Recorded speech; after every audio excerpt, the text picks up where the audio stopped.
पहा, आजपासून आपण आकलनपूर्वक वाचन, समजपूर्वक वाचन या अंतर्गत काही उतार्यांचं वाचन करणार आहोत. करणार आहेत का सगळे? बघा, समजपूर्वक वाचन कशाला म्हणायचं?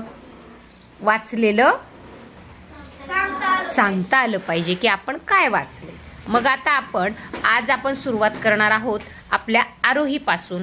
तिचं पहिलं उतारा वाचन, ती समजपूर्वक किंवा आकलनपूर्वक वाचन कशी करतीये ते आपण पाहणार आहोत. तिला त्यातून काय समजलं हे पण तिच्याकडूनच आपण ऐकणार आहोत. आरोही करायची सुरुवात? हां, चला कर सुरुवात. सापाची जीभ. सापाला हातपाय नसतात. त्याची भरपाई जिभेमार्फत केली जाते.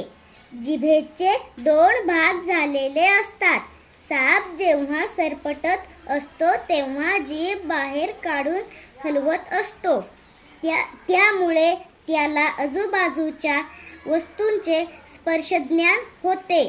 तसेच सापाला जिभेमार्फत गंधज्ञान, वासाचे ज्ञान होते. अशा प्रकारे सापाची जीभ स्पर्शज्ञान, वासाचे ज्ञान करून घेण्यास उपयुक्त ठरते. छान. तू काय वाचलं आता?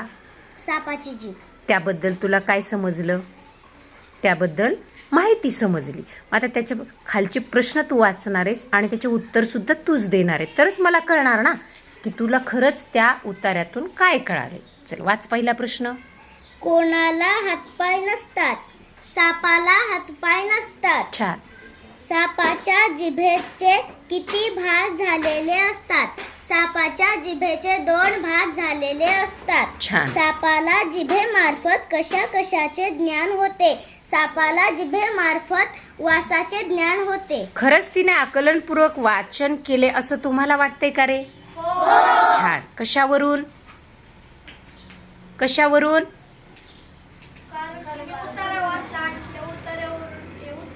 हा, तिने उतारा तर वाचन केलाच, पण खाली असलेल्या प्रश्नांची जी काही प्रश्न आहेत त्यांची उत्तर सुद्धा तिनं अगदी अचूक दिलेत. म्हणजे तिनं जे वाचले त्याचं तिला आकलन झालेलं आहे आणि म्हणून तिनं त्या प्रश्नांची काय दिलेली आहे? बघा, पहिला आकलनपूर्वक उतारा वाचन कोणी केलंय आज? असं कुणाकुणाला करायचंय समजपूर्वक वाचन, आकलनपूर्वक वाचन? सगळ्यांना करायचंय, सगळ्यांना व्हिडिओ बनवायचा आहे. छान. आज सुरुवात कोणापासून केली आपण? छान आरोही, शाबाश.